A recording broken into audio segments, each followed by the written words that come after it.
उसमें कई सारे टाइप भी सिखाए थे आपको, ट्री मेथड है, रेशियो मेथड है, इन सभी के द्वारा किया था। आज हम इसमें सीखेंगे अपने ईयरली, क्वार्टरली और हाफ ईयरली के बारे में।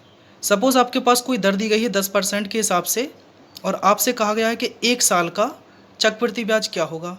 तो आप कहेंगे 10% के हिसाब से 1 साल का, अगर ईयरली है तो आप चक्रवृद्धि ब्याज कहेंगे 10 गुणा 1 तो 10% हो जाएगा। ठीक है।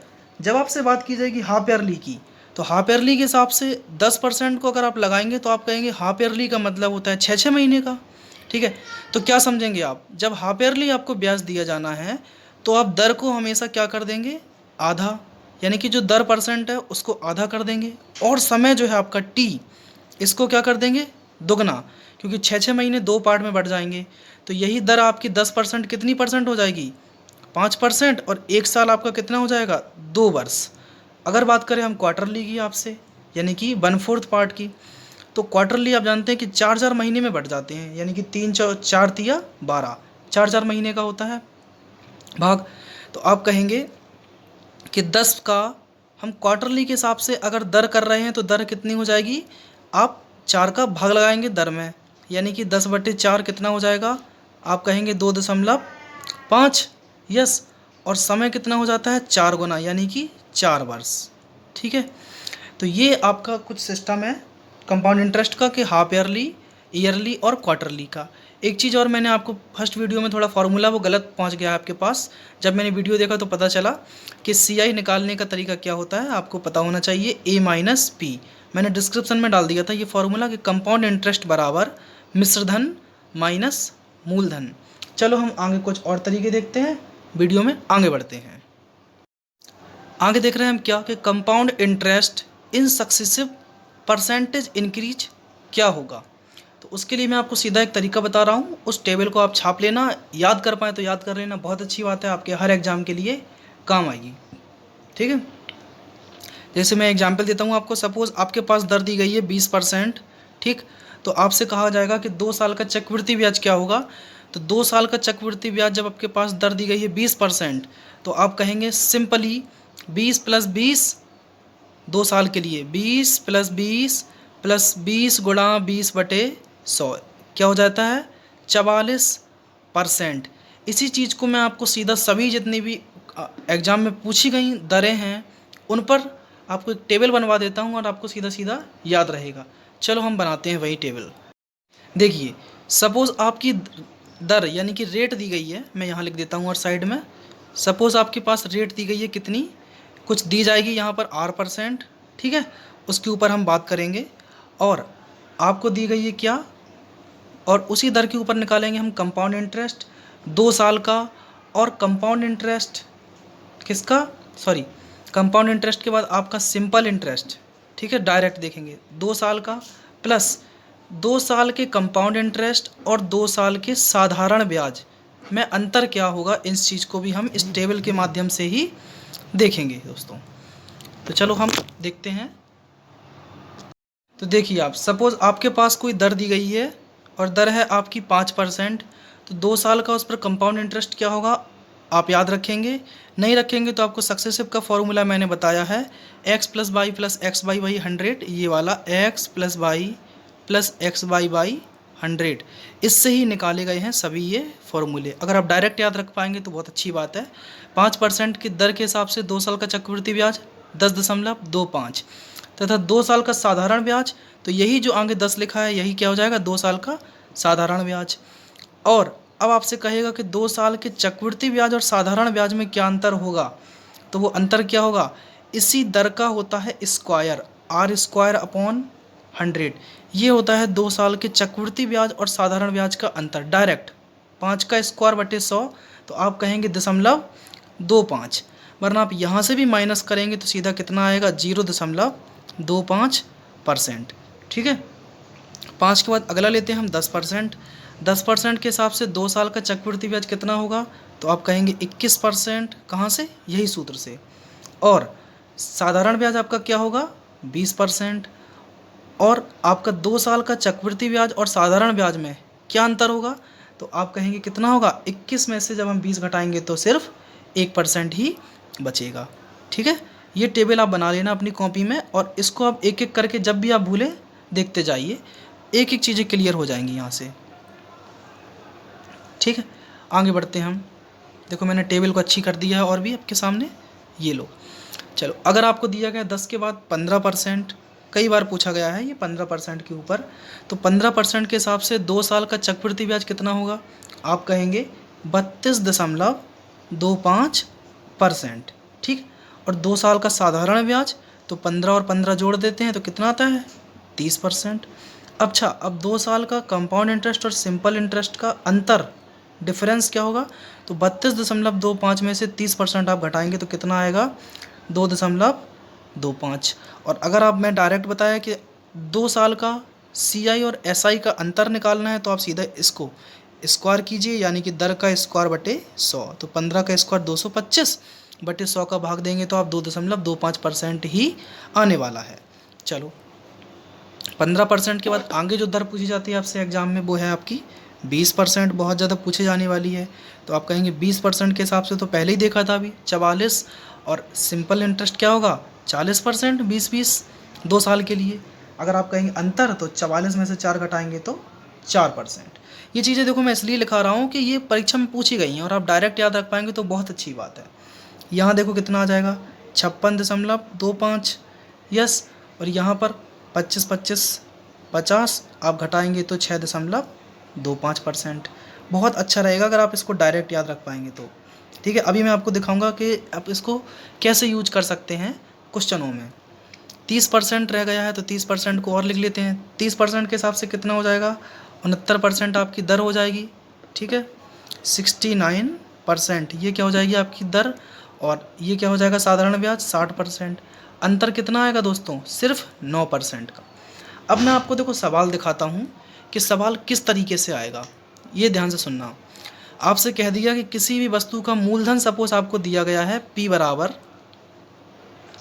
आपको दिया गया है 5,000 रुपये।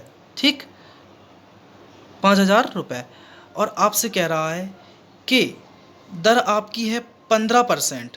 तो आप मुझे 2 साल का कंपाउंड इंटरेस्ट बताइए। तो बस आपको करना क्या है? 5,000 का 32.25% निकाल देंगे, सीधा आपका कंपाउंड इंटरेस्ट आ जाएगा सिंपली। अगर आपसे कहेगा 2 साल का साधारण ब्याज, तो 5,000 का 30% आप निकाल दो सीधा 15% के हिसाब से 2 साल के लिए, तो आप कहेंगे इतना हमारा क्या आ जाएगा? साधारण ब्याज।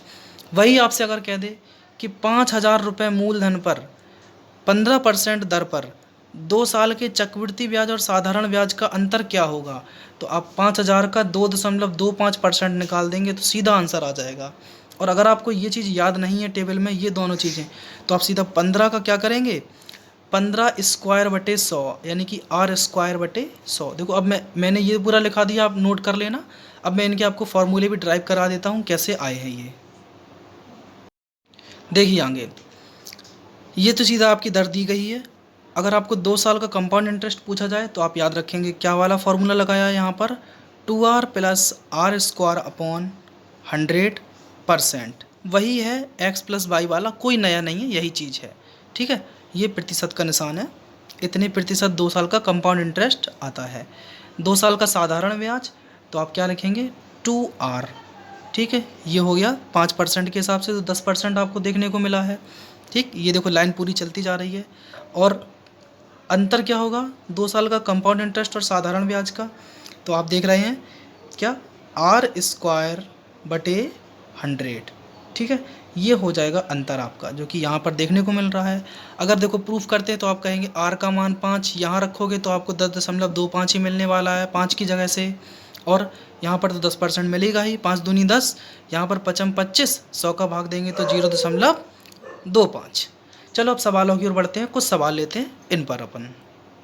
सवाल आपके सामने दोस्त है क्या कि मूलधन आपको दिया गया है 10,000, दर दी गई है 30% और समय दिया गया है 2 वर्ष। आपसे कहा गया है कि 2 साल का चक्रवृद्धि ब्याज क्या होगा। तो आपने अभी देखा था कि 2 साल का चक्रवृद्धि ब्याज, तो सीधा CI कैसे निकालेंगे? इस 10,000 का, ठीक है, 10,000 का 2 साल का चक्रवृद्धि ब्याज कितना आया था? 69%, टेबल में देखा था अभी, तो 69/100, इससे कैंसिल, तो कितना आ गया चक्रवृद्धि ब्याज? 69 और 00, ये आ गया चक्रवृद्धि ब्याज। वहीं आपसे पूछ ले कि 2 साल का साधारण ब्याज क्या होगा, देखो दोनों ही चीज़ें कवर हो जाएंगी। तो 10,000 का आपको सिर्फ कितना निकालना है, 60%। साधारण ब्याज 30 का 60 ही तो होगा, तो आप ये कैंसिल कर देंगे, कितना आएगा 600। और अगर आपसे पूछे कि 2 साल का चक्रवृद्धि ब्याज और साधारण ब्याज का अंतर क्या होगा, वही देखेंगे आप डायरेक्टली। अब देखिए 2 साल का कंपाउंड इंटरेस्ट और सिंपल इंटरेस्ट, इन दोनों का अंतर क्या होगा, तो आप जानते हैं इसी 10,000 का, ठीक है, 30% के हिसाब से 2 साल के चक्रवृद्धि ब्याज और साधारण ब्याज का अंतर क्या था। अगर आपको टेबल में थोड़ा सा भी याद है, नहीं है तो इसको ही कर लो आप सीधा, 30 का स्क्वायर बटे 100 सीधा लिख सकते हैं। तो सीधा आता है कितना आपका, डायरेक्ट ही 9%, 30% के हिसाब से बस गुणा कर दीजिए, आंसर कितना आ गया है, ये नीचे डबल जीरो तो आएंगे ही, ये जीरो से जीरो कैंसिल तो 900। ये आ गया 2 साल का चक्रवृद्धि ब्याज और साधारण ब्याज का अंतर। सिर्फ इतना सा सवाल सॉल्व करना होता है परीक्षाओं में भी।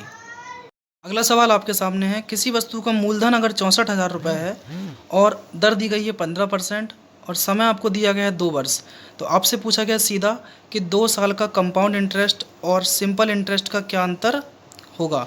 तो आप कहेंगे 2 साल का साधारण ब्याज और चक्रवृद्धि ब्याज का अंतर क्या होगा, 15% के हिसाब से। तो आप 15% के हिसाब से क्या करेंगे, 15 का स्क्वायर यानी कि 225, जो कि कितना आता है 2.25, ठीक है। तो 2.25% निकालना है किसका, इतने का, बस गुणा कर दीजिए, आंसर आ जाएगा। तो यहाँ से देखो आप और दशमलव जीरो हटा सकते हैं, डबल जीरो, इस जीरो से ये जीरो कैंसिल, कितना बचेगा 64 गुणा 225 बटे 10, 5 से ये काट दो, 5 दूनी 10, 5 से ये चला जाएगा कितनी बार, 5 चौको 20 और 2 बचेंगे 25, 2 से ये कटेगा 32 बार। आप 32 नहीं दिख रहा होगा नीचे, आप यहाँ पर क्या करें 32 गुणा 45 का गुणा कर दें, आपका आंसर निकल आएगा 2 साल का चक्रवृद्धि ब्याज और साधारण ब्याज का अंतर दोस्तों। अब हम बात करते हैं आपसे 3 साल के लिए, कितने साल के लिए, 3 इयर्स के लिए हमारा सिंपल इंटरेस्ट यानी कि साधारण ब्याज और आपका कंपाउंड इंटरेस्ट चक्रवृद्धि ब्याज क्या होगा, इन दोनों के बारे में चर्चा कर लेते हैं। सपोज़ आपके सामने दी गई है दोस्तों रेट, आपको कोई रेट दी जाएगी सवाल में, ठीक है, R% के हिसाब से। जैसे कि मान लिया आपको रेट दी गई है, कितनी रेट दी गई है, यहाँ पर 5% आपको अगर रेट दी गई है, ठीक, और आपसे कहा गया है कि 2-3 साल का यही चक्रवृद्धि ब्याज क्या होगा प्लस 3 साल का साधारण ब्याज क्या होगा, तो वो तो आप निकाल ही लेंगे, मैं बता दूंगा। और 3 साल का ये जो चक्रवृद्धि ब्याज है यानी कि CI3 और SI3 का आपका डायरेक्ट क्या मान आएगा 3 साल के लिए। तो 5% के हिसाब से 3 साल का चक्रवृद्धि ब्याज क्या होगा, तो मैं यहाँ पर देखो आपको पूरा एक तरीका बताता हूँ पहले तो, कि ये सूत्र आप प्रयोग कर सकते हैं x + y + z, ठीक, प्लस xy + yz + zx, जैसा कि मैंने फर्स्ट पार्ट में भी बताया था आपको, upon 100 plus x y z upon 100। फिर आपको यहाँ पर x का मान देखो 5 ही रखना है, y का मान भी 5 और z का मान भी 5, और रखते जाएंगे, आपको यहाँ पर कैलकुलेशन करके और 3 साल का कंपाउंड इंटरेस्ट मिल जाएगा, ठीक है। अगर आपकी दर ये बदल भी रही है कि पहले 5 है फिर 10 है फिर 15 है, तब भी आप इस तरीके से जाके आप निकाल लेंगे 3 साल का कंपाउंड इंटरेस्ट। तो जैसे ही आप इससे सॉल्व करेंगे 5 5 5 रखकर, देखो आपको यहाँ मिलेगा 5 तिया 15, क्योंकि 5 3 बार आएगा, प्लस यहाँ से 55 25 55 25 55 25 तो 75 होगा, और 100 का भाग देंगे तो 0.75 आएगा, प्लस यहाँ से जब आप भाग देंगे तो कितना आएगा, ये होता है दोस्तों 10,000, ठीक है, x y z बटे 10,000। तो 125 में जब आप 10,000 का भाग देंगे तो 0.0125 देखने को मिलेगा, और सब जोड़ देंगे आप तो 15.7625, ये आपका 3 साल का क्या आ जाएगा, कंपाउंड इंटरेस्ट।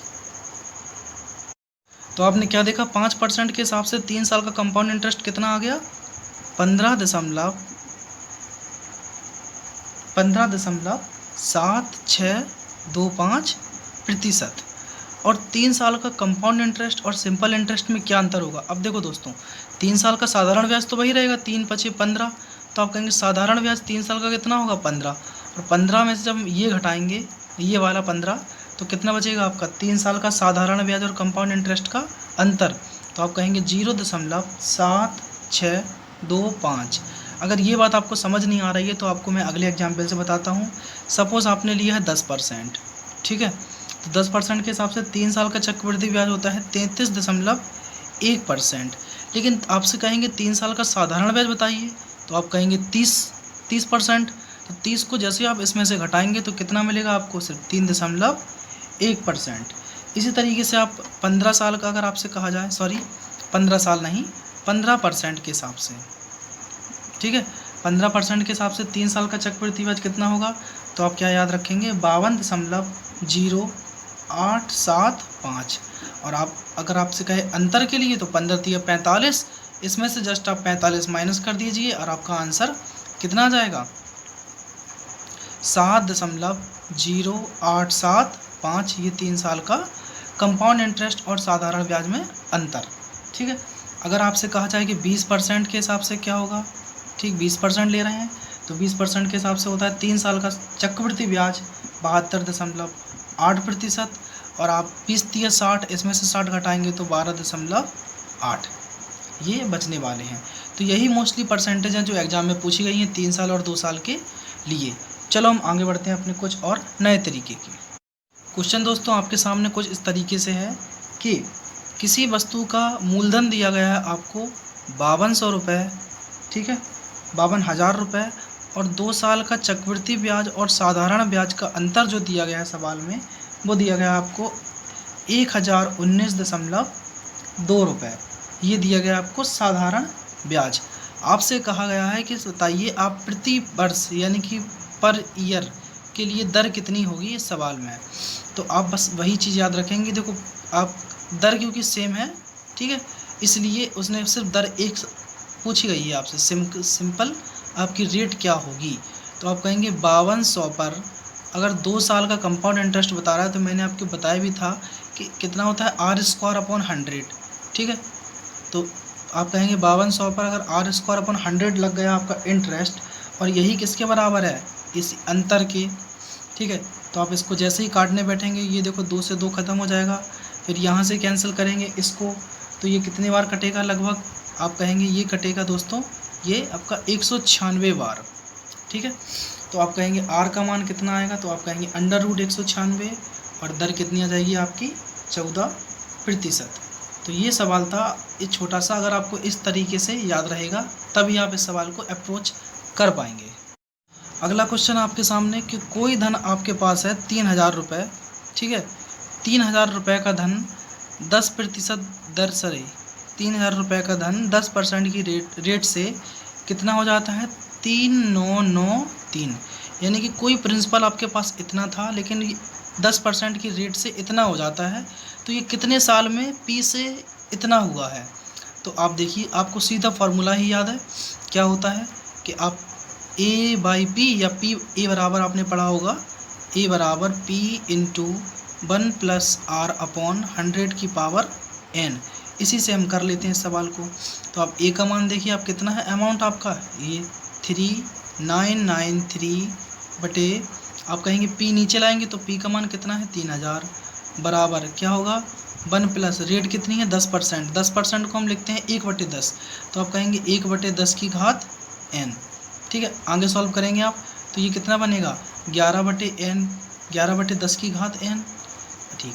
अगर आप इसको सॉल्व करने बैठेंगे, देखो 3 से ये कट रहा है, 3 एकम 3, 3 त्रिका 9, 3 त्रिका 9, 3 एकम 3, एक क्या आपको याद है 1 3 3 1 किसका क्यू होता है, तो आप कहेंगे 11 का क्यू है, और ये 1000 किसका क्यू है 10 का क्यू है, ऊपर घात कितनी लग जाएंगी 3।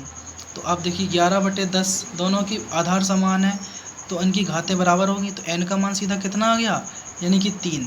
ये जो धन था 3000 से 3993 हुआ कितने साल में, आपके 3 साल में। दोस्तों अगले सवाल की ओर बढ़ते हैं।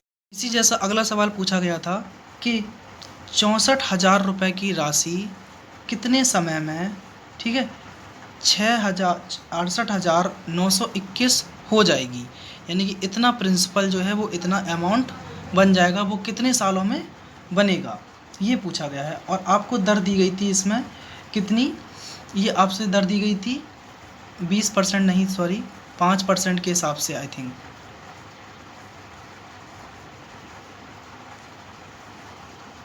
दर दी गई है आपको कितनी इसमें 2.5% की, यानी कि 2.5% की रेट दी गई है आपको। ठीक है, 2.5 दिख रहा होगा, मैंने लिखा नहीं है, चलो समझ में आ रहा होगा।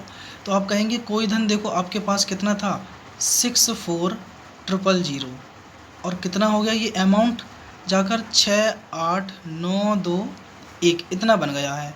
कितने समय में बना है बस यही निकालना है। तो आप कहेंगे इसमें हम देखते हैं कि 2.5% का मतलब होता है दोस्तों 1/40। ठीक, आप इसको अगर कन्वर्ट करना जानते हो कैसे करेंगे, आप कहेंगे 2.5/100 और ये दशमलव हटाएंगे तो नीचे 100, 25 चौको 100 तो 40 हो जाएगा। तो यहाँ पर देखो 1 + 1/40 की घात n, इसको आप क्या लिख सकते हैं 40 एकम 40 और 1 41, 41/40 की घात n। आप ये देखिए किसका क्यू है, ये बन रहा है 40 का क्यू दोस्तों। ठीक है, 4 चौको 16 चौको 64, मतलब समझ में आ रहा है कुछ ना कुछ, n का मान 3 जैसा लग रहा है और ये जस्ट इसी से बड़ा हुआ है 41 का क्यू। तो आप कहेंगे अगर इनके आधार बराबर हैं तो घातें भी बराबर होंगी, तो n का मान कितना आ जाएगा 3। ठीक है, आप वीडियो को रिवाइंड करके देखना, बिल्कुल समझ में आ जाएगा। अगले टाइप का सवाल दोस्तों आपके सामने आता है कि कोई धन जो है आपके सामने P, ये यानी कि 256 धन जो आपको प्रिंसिपल है, ये 4 सालों में, कितने सालों में 4 ईयर्स में, ठीक है, कितना हो जाता है आपको दिया गया है कि 4 सालों में 625 रुपये हो जाता है। अब देखो 4 साल की बात की गई है, 4 साल में अगर 625 हो रहा है, इतना अमाउंट बन रहा है, तो आपसे सवाल में पूछा गया है कि बताइए किस दर से ये 625 हुआ है, सिर्फ आपसे रेट पूछी गई है। ठीक है, तो आप कहेंगे 256 रुपये 625 हो गया 4 साल में, तो आप देखिए कि 256 से 625 होने में उसको 4 साल लग रहे हैं, तो इनका 4th रूट निकाल दीजिए, यानी कि 625/256। आप कहेंगे ये क्या है, ये 5 की घात ही तो 4 है, और ये क्या है 4 की घात 4, 4 चौको 16 चौको 64 चौको 256, और ये 55 25 पंचे 125 पंचे 625। तो ये कुछ नहीं, कोई धन 4 से 5 हो गया है 4 साल में। ठीक है, एक 4 साल में देखो आपका 256 से इतना हो रहा है, तो 1 साल में आप कहेंगे 4 से 5, तो कोई धन 4 था और 5 हो गया है, तो कितना उस पर ब्याज मिला है 1 रुपये, तो 4 पर 1 ब्याज मिलने दो, तो आप कहेंगे कितना, उसकी दर कितनी आ जाएगी 25%। 1/4 का मतलब 25%, ये आपकी दर निकल आएगी यहाँ से 25%। तो आज के लिए दोस्तों इतना ही, हम फिर मिलेंगे आपसे नई वीडियो में। आपको कैसा लगा ये वाला पार्ट ज़रूर मुझे कमेंट करके बताइए, और आपने पार्ट 1 अभी तक नहीं देखा है तो उसको भी जाके देखें। चलिए, कुछ आपकी कुछ सलाह हो तो मुझे कमेंट कर दीजिए, पार्ट 3 आपको और चाहिए कि नहीं, उसके लिए भी कमेंट करके बता देना। ओके, धन्यवाद।